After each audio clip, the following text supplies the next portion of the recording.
Დაბრუნდით პირდაპირ ეთერში რადიო იმედის დილის ეთერს უსმენთ და ახლა უნდა ვისაუბროთ საქართველოს კუთხით რამდენად საინტერესო იყო წელს ბერლინის საერთაშორისო კინოფესტივალი ბერლინალე 76 ასე შეგვიძლია ვთქვათ.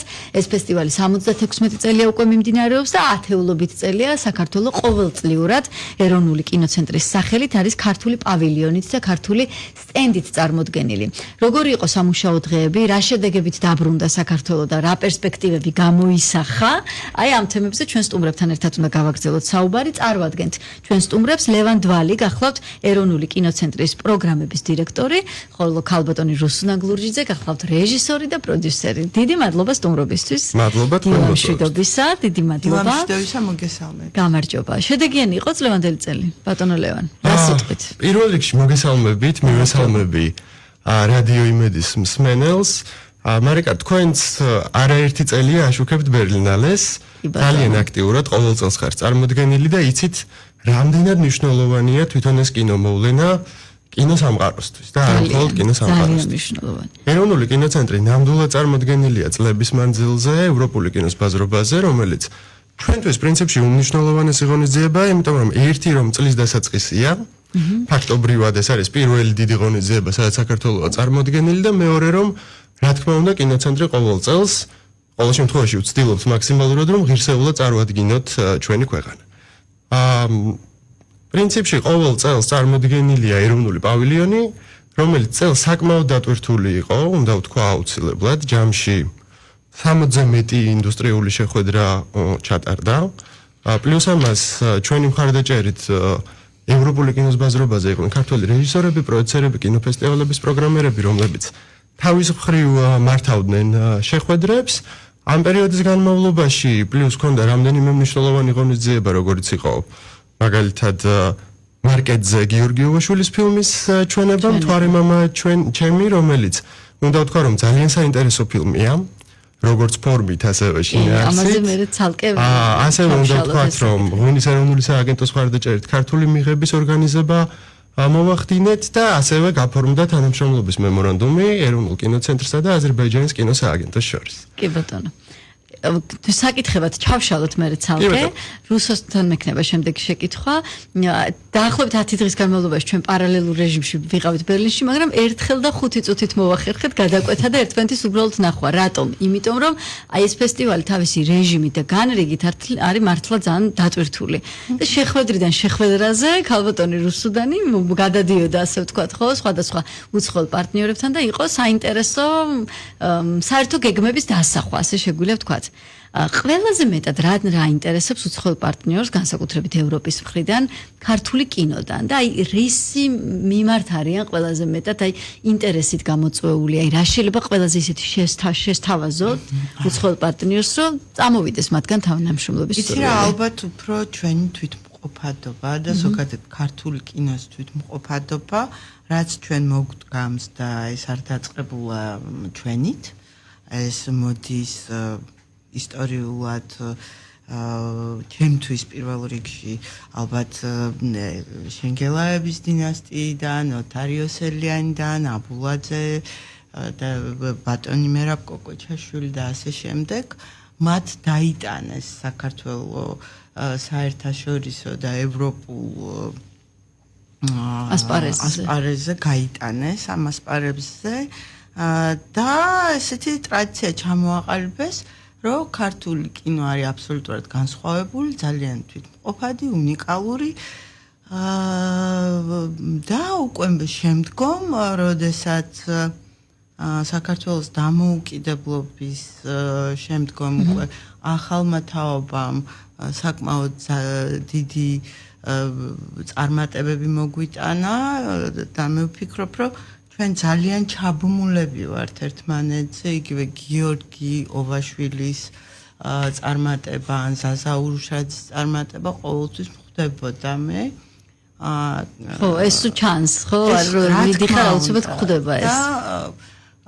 ეს ჩაბმულობა ერთი მხრივ განაპირობებს იმ ინტერესს, რომელიც დღეს არის და იქნება დარწმუნებული ვარ ქართული კინოს მიმართ. და აი ორივესთან მექნება ალბათ ეს შეკითხვა. აი ამ შეხვედრებიდან გამომდინარე, აი რა ტიპის თანამშრომლობებზე არის საუბარი? ეს არის ერთობლივი კინოწარმოება, ეს არის ფესტივალებში მონაწილეობა, თუ აი რა არის ყველაზე მთავარი ყოველთვის?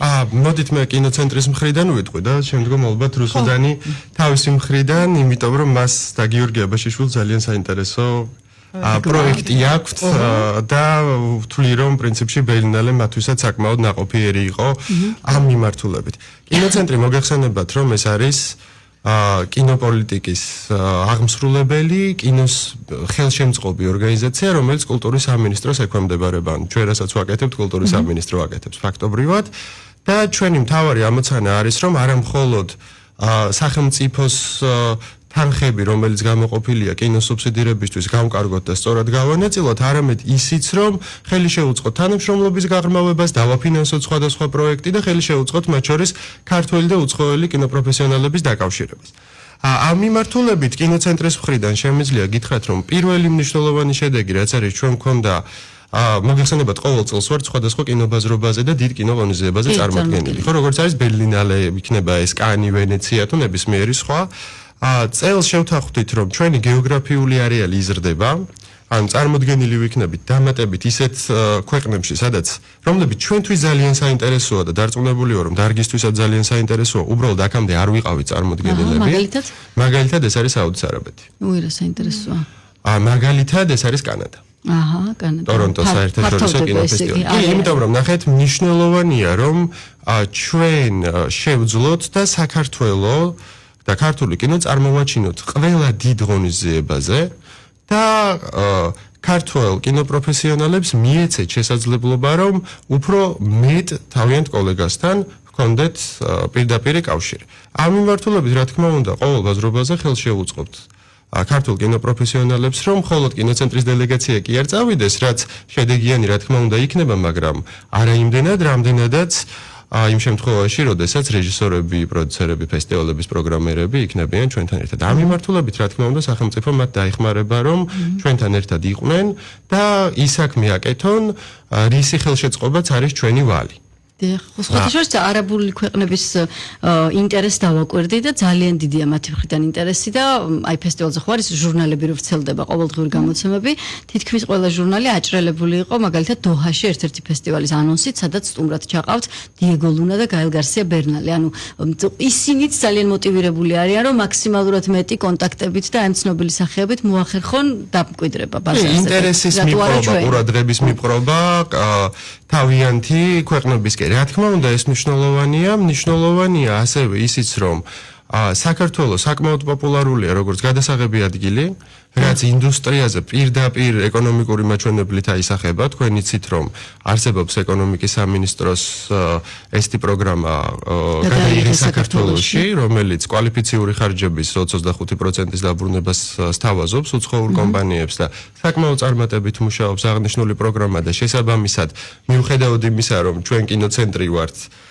საკმაოდ დიდი დაინტერესება იყო საქართველოს როგორც გადასაღები ადგილის, ასე ვთქვათ, გამოყენებით უცხოელების მხრიდან, საკმაოდ დიდი დაინტერესება იყო ასევე ფესტივალების მხრიდან, იმიტომ რომ იცით, რომ მაღალი კლასის ფესტივალები ჩვენ მუდმივად გვიკავშირდებიან და გთხოვენ, რა არის ახალი ქართულ კინოში, რა ახალი ფილმი შეგიძლიათ რომ გვაჩვენოთ, გამოგვიგზავნოთ და ასე შემდეგ. ანუ რამდენიმე მიმართულებად რომ დავყოთ, ეს არის პირველი საქართველოს წარმოჩენა საზღვარგარეთ, მაქსიმალურად მეტ მნიშვნელოვან ღონისძიებაზე, ეს არის კინოფესტივალებთან თანამშრომლობა, რომ ჩვენ რაღაცნაირად, ესე ვთქვათ, დავეხმაროთ უფრო მეტი ქართული ფილმის წარმოჩენას საერთაშორისო კინოფესტივალებზე და ეს არის საქართველოს როგორც გადასაღები ადგილი, რომელიც დამერწმუნეთ ძალიან საინტერესოა. კი, საინტერესოა და ძალიან ხშირად ვხედავთ, ქუჩაშიც კი შეგვინიშნავს, რომ მიმდინარეობს რომელიც სხვა ქვეყნის და სხვა კინოინდუსტრიის წარმომადგენლების გადაღებები. რუსუდან, აბა რა პროექტი არის საუბარი, ეხა იქნებ გაგვიმხილოთ,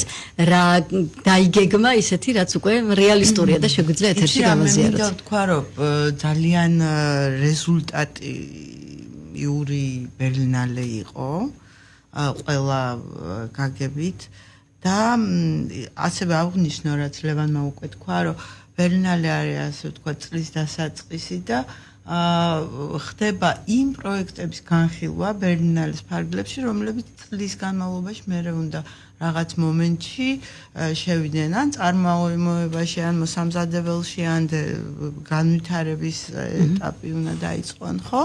და რაც ნუ მერე გრძელდება კანში და ასე შემდეგ და სხვა ბაზრობებზე. მე შემიძლია ვთქვა, რომ ეს ბერლინალი ჩემს განსაკუთრებული იყო, იმიტომ რომ ყველა პროექტი, რომელიც მე იქ წარვადგინა და რაზეც იყო საუბარი, უკვე იყო იმ ეტაპზე, რომ ჩვენ კი არ განვიხილავდით რაღაცა გეგმებს, არამედ უშუალოდ ძალიან საქმიანი შეხვედრები გქონდა რაღაც კონკრეტული პრობლემების თუ საკითხების გადაჭრის.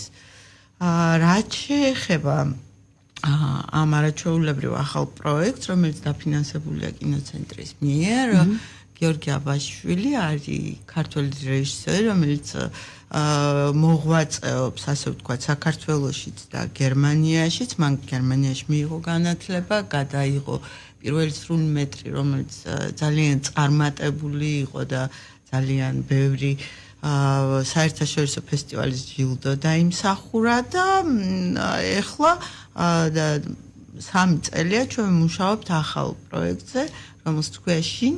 ეს არის ძალიან ნოსტალგიური და ძალიან უნიკალური პროექტი იმ თვალსაზრისით, რომ გარდა იმისა, რომ არის ქართულ ტრადიციებში, ანუ საავტორო კინო, მას აქ ძალიან დიდი პოტენციალი იყოს კომერციული ფილმიც, ანუ უფრო პოპულარული და უფრო მასიური მაყურებელთა ერთ ფილმზე საუბარი და არა ეპიზოდები. ეს არის ერთი ფილმი, ერთი სრულმეტრაჟიანი ფილმი. ანუ იმდენად საინტერესო თხრობაა თვითონ სცენარის და იმდენად მტკივნეული და გულწრფელი რაღაცა გამონათქვამია რეჟისორის, რომ მე ვფიქრობ, რომ ძალიან საინტერესო ფილმს მივიღებთ რეზულტატი. და ანუ უკვე რეალისტურია ამ ფილმის რა თქმა უნდა, იმიტომ რომ უკვე ამ ეტაპზე ფილმი დაფინანსებულია MDM-ის მიერ და ჰესენის კინოფონდის მიერ, სადაც მე და ლევანს მქონდა პატივი დავსწრებოდით მიღებას. ჩართულია 2 გერმანული კომპანია და ვფიქრობ, რომ მომავალ წელს უკვე ჩაეშვება აქტიურად. მერცმაკნას რო ბერლინალეზე აბჭყველდეს გიორგის ფილმი. ძალიან კარგი იქნება, იმიტომ რომ ყოველთვის მნიშვნელოვანია უკვე ფილმით რო არის ქვეყნის წარდგენა, ეს სხვა ნაბიჯია უკვე და სხვა ხარისხია.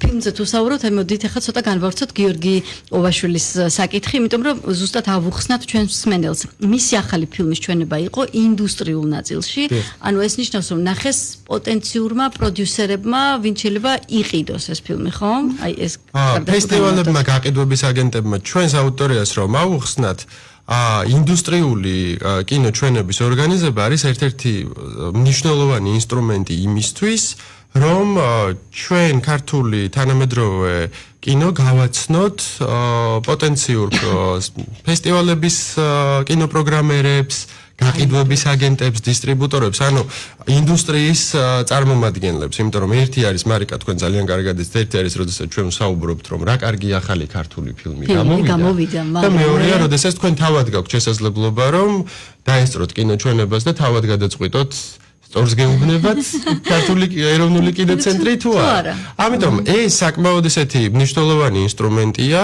ზუსტად მეორე დღეს მქონდა შეხვედრა ერთ-ერთ კინოფესტივალთან, რომელმაც გთხოვა დაკავშირება პროდიუსერთან, ანუ რეალობაში მალევე გამოიღო შედეგი. თავად ფილმი არის ძალიან საინტერესო. უნდა ვთქვა, რომ რაღაც გაგები ძალიან გიორგი ოვაშვილისეული, იმიტომ რომ მისი არც ერთი ფილმი ერთმანეთს ესე არ გავს და მე თვითონაც რო ვნახე დიდ ეკრანზე აღფრთოვანებული დავრჩი, ესეც უნდა ვთქვა, ძალიან საინტერესო ფორმით, ძალიან საინტერესო თხრობით, არ არის მარტივი ნამდვილად, თუმცა დარწმუნებული ვარ, რომ აი რამდენიმე წლის შემდეგ, როდესაც ჩვენ გადავხედავთ წარსულს, როგორც ახლა ვიხსენებთ, ხო, მაგალითად 20-30 წლის წინანდელ ქართულ კინოს და ვხედავთ რა გავლენა ჰქონდა კონკრეტულ ფილმს მაშინ ქართული კინოს განვითარებაზე და მაინც მგონია, რომ ეს ფილმი იქნება ზუსტად ასეთი. აი 30 წლის შემდეგ ერთმანეთს მე და თქვენ რომ შევხვდებით სტუდიაში. მე მგონია, რომ ერთ-ერთი მნიშვნელოვანი, ასე ვთქვათ, გასახსენებელი და ფილმი იქნება. ზუსტად ლევან მინდა ვთქვა, რომ იმ დღეს სამწუხაროდ ვერ მოვახერხე ამ ჩვენებაზე მე პირადად დასწრება ნახვა ამ ფილმის, მაგრამ იმ დღეს ვნახე სიმინდის კუნძული, ბავშვებს ვანახე. აჰა. წლების წლების მერე უყურებდი აბსოლუტურად აღფრთოვანებული, იმიტომ რომ ეს არის რეჟისურის ისეთი მასტერკლასი, რომ მე ვთვლი, რომ ამ ფილმს უბრალოდ უნდა ამ ფილმით უბრალოდ ნაასწავლენ რეჟისურას. აჰა. და როგორი დასაფასებელია სამწუხაროდ საქართველოში იშვიათია რომ ერთი ხელოვანი მეორე ხელოვანზე ერთი და იგივე პროფესიის ადამიანები ერთმანეთს დადებით კონტექსტში რომ ლაპარაკობენ და ძალიან მიხარია ამის მოსმენაც ეს უნდა ითქვას. აი რუსო პროფესიული კუთხით ვიკითხავ როგორც შემოქმედებით ადამიანი ამ შემთხვევაში როგორც რეჟისორი. აი 10 წლებში ერთხელ შეიძლება ვთქვათ ქართულ კინოს კონდეს რაღაცა თითო ისეთი ფილმი რომელზეც ესე დასაყრდენი გვექნება თუნდაც წინა 10 წლეულის იყო ვთქვათ სიმინდის კუნძული აი ხა თითქოს არის დრო რომ რაღაც ახალი გამოჩნდეს და დაიდოს ხო აი ეს რაღაცა დრო ამზადებს ხოლმე ხო ამ პერიოდს აი როგორ ხდება ეს რომ იცი ხო და მე შემიძლია ვთქვა რომ მე ძალიან ველოდები ხა ლევანმაც ალბათ იცის რას ველოდები ქართულ ფილმს ასევე ძალიან კარგი გადასარევი რეჟისორის ახალგაზრდა რო ის დადებს წელს ძალიან ისე სერიოზულ რეზულტატს და იცი რა შეასაქმე ჩემთვის კი ძალიან მნიშვნელოვანია საფესტივალო წარმატება ამავე დროს არა მარტო საფესტივალო წარმატება მნიშვნელოვანი ხო თუ გავითვალისწინებთ იგივე ჩვენ ისტორიულ წარსულს ხო და სიტყვაზე ბატონი ელდარი, ბატონი გიორგი არიყვნენ ძალიან იმ დროს საფესტივალო ცხოვრებით დაკავებულები, იმიტომ რომ თან იყო ჩაკეტილი წრეც. ხო, რაც ყველაზე მნიშვნელოვანია მათი ფილმები დარჩა დროში და უყვარს და გახდა ქართული იდენტობის ნაწილი. ხო და აი ეს ფილმი რომელსაც ახლა კიდე მე ველოდები მე ვფიქრობ რომ ის გახდება ქართული იდენტობის ნაწილი. შანსი ხო? თუ ჩვენს იდენტობაზე საუბრობთ, ისიც თქვათ როგორი კონცეფცია იყო წელს სტენდის წარმოდგენილი.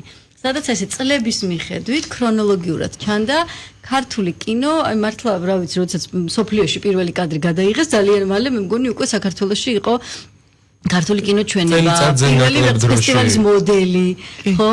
შემდეგ უკვე აკაკის მოგზაურობა რაჭალეთში, ანუ ისტორია პირდაპირ იყო გადმოტანილი ქრონოლოგიაში. იპყრობდა ეს სტუმრების ინტერესს და თქმა უნდა, მაგრამ მე ვფიქრობ, რომ კიდევ უფრო მეტი წერტილი უნდა ყოფილიყო. ეგ არის ჩვენი და ჩვენ დიზაინერების ტკივილი, იმიტომ რომ ძალიან ცადეთ რომ აი მინიმალურად დაგვეტვირთა ტექსტით.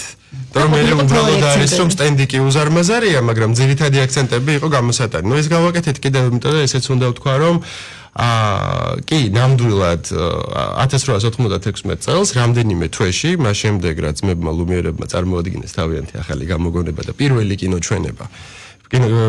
კინოჩვენება შედგა პარიზში, რამდენიმე თვეში 96 წელს შედგა პირველი კინოჩვენება თბილისში. თბილისში. ანუ ძალიან თანადროული იყო ჩვენი ზაობა ნამდვილად. როგორც იტალიური ოპერა რომ დაიდგმებოდა იტალიაში და თბილისში უკვე მალე მეზობები ამას ხედავდნენ. ეგ არის ჩვენ ძალიან დადებით მხარი, რომ ჩვენც კინო არის პირველადი. თუ სხვა ქვეყნებისთვის ის არის მეორად, ჩვენთვის არის ძალიან პირველი ისევე ჩვენ ნაწილია, ანუ ჩვენი სისხლია და ჩვენი მოლეკულა. კი, ნამდვილად ქართული ერისთვის კინო არის ძალიან ესეთი სისხლხორცის ნაწილი. კი, და ამას ვამბობდი რომ წელს 25 წელია ეროვნული კინოცენტრის, ამიტომ ის რაც თქვით ვიზუალურად, ამიტომ გადავწყვიტეთ რომ აი ძირითადი და ძალიან ვიწვალეთ ესეც უნდა ვთქვა რომ ძირითადი აქცენტები ყოფილიყო გამოტანილი იმისთვის რომ ადამიანს აი უცხოელი რომელიც გაიუდა წარმოდგენა ქონოდა რამხელა ისტორია აქვს ამ პატარა ქვეყანას რამდენად ევროპულია ეს ისტორია და რამდენად დაკავშირებული იყო ყოველთვის სიახლესთან და სიახლის მიმღებლობასთან, იმიტომ რომ ერთი არის მარიკა, რომ მაგალითად 1896 წელს პირველი კინოჩვენება შედგა და მეორე არის, რომ ამ ქვეყანას და ხალხს აღმოაჩნდა ამის იმგვარი მიმღებლობა, რომ საოცარი ისტორია შეიქმნა ქართული კინოს. ყველა რეჟისორი არის განსხვავებული, ყველა რეჟისორს აქვს თავისი ხელწერა და ჩემთვის დიდი პატივია რომ მაგალითად ეთერში მე და რუსუდანი ახლა ერთად ვზივართ, ხედავთ უკაცრავად, იმიტომ რომ ის ადამიანი ნამდვილად არის ერთ-ერთი გამორჩეული ქართველი რეჟისორი, რომელსაც აქვს თავისი უნიკალური ხედვა, უნიკალური სტილი. ნამდვილად საავტორო სტილი, ნამდვილად. ესე და ველოდებით რუსუდანის შემდეგ ნამუშევარსაც, იმიტომ რომ რაც იყო ეს იყო ანტიკვარი, ანტიკვარიატი ეს შეგვიძლია ვთქვათ, რომელმაც ვენეციის კინოფესტივალზე ორი მიმართულებით თქვა თავისი სიტყვა, პოლიტიკურ ნაწილში თუ სახელოვნებო ნაწილში, თუნდაც ის სკანდალი რაც დატრიალდა მისი იგლივ და ეს ძალიან დიდი სიმძიმეებიაც რუსომ გადაიღება რა, უმძიმესი ემოციური სტრესი. ხანდახან ხო არის ცუდი რამ კარგისკენ შემოვაბრუნოთ და ფილმის პოპულარობას ნამდვილად შეუწყო ხელი. მართლა ყოველდღე ამდენი პრესკონფერენცია, მე მგონი არც ერთი ქართული ფილმის ირგვლივ არ ჩატარებულა, რაც რუსუდანის ნამუშევრის ირგვლივ, იმიტომ რომ რუსეთმა მწარედ არ მისცა უფლება თითქოს სადარო ეს კინო არ უნდა გასულიყო დიდ ეკრანზე, მაგრამ მაინც მოხდა. დღემდე მიმდინარეობს ეს ბრძოლა.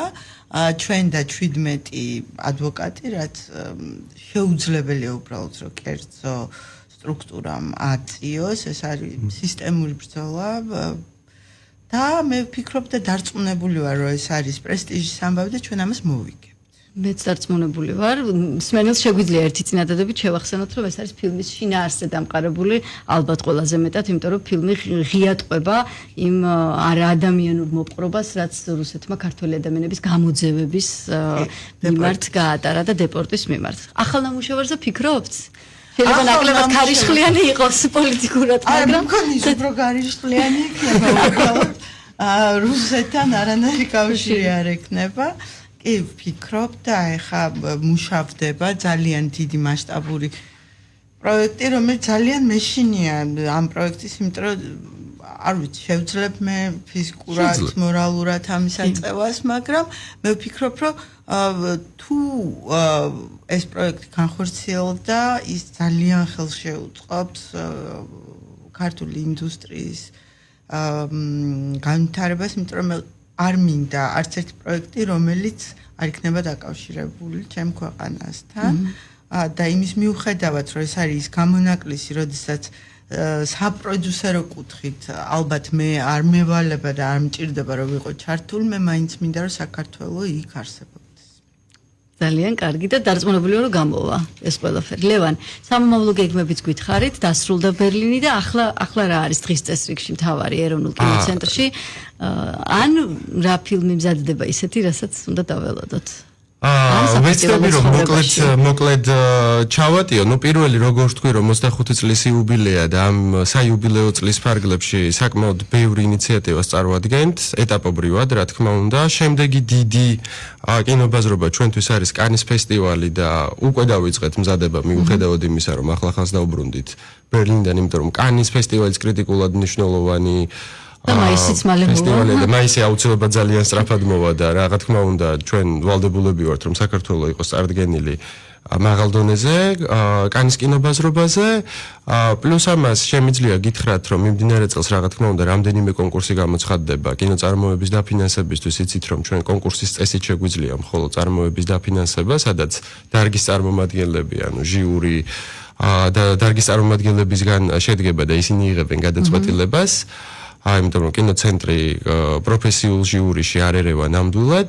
რაც შეეხება დანარჩენ საკითხებს, მინდა გითხრათ, რომ განსაკუთრებული აქცენტი გვაქვს წელს დასმული ახალგაზრდებზე და ახალგაზრდებისთვის, როგორც პროფესიული ორიენტაციის, ანუ პროფესიაში შემოსვლის, ესე ვთქვათ, ასევე დარგის გაცნობის, კინოგანათლების ხელშეწყობის მიმართულებით რამდენიმე მნიშვნელოვანი პროექტი იგეგმება და ამას ეტაპობრივად წარმოგიდგენთ. მოკლედ საინტერესო ძალიან კარგი, ამას რა ჯობია. ლევანს უამრავი ამბიციური პროექტი აქვს და მერტ მაგნას ყველაფერი განახორციელებს. უსურვებ წარმატებები, ორივე მათგანს გისურვებ წარმატებებს, ყველანაირი ამბიციური და ხმაურიანი პროექტისკენ. ძალიან მიყვარს ხოლმე შენი დანახვა ბერლინში, იმიტომ რომ მეც მიყვარს და არ გვაქვს ხოლმე საცხოვრებლად ბერლინში. გადაკვეთა, ყველა ჩვენი რეჟიმით ვართ, მაგრამ ის წამები და წუთები რაც გვაქვს ხო ერთობლივად რაღაც თუნდაც პატარა რაღაც შევსუსნოთ და ახალ ჩვენებაზე შევვარდეთ ერთობლივად ეს ყოველთვის ახალისებს ხოლმე ამ იქაურ დღეებს. მადლობა სტუმრობისთვის. რუსუდან გლურჯიძე და ლევან დვალი გახდათ ჩვენი სტუმრები. საუბრობდით საქართველოს ეროვნული კინოცენტრის წლევანდელ შედეგებზე თუ როგორი იყო ბერლინის საერთაშორისო კინოფესტივალი, რომელიც 76-ად ჩატარდა. რადიო იმედის ეთერი რა თქმა უნდა გრძელდება დროებით გემშვიდობებით თქვენ უსმენთ რადიო იმედს FM 105.9-ზე.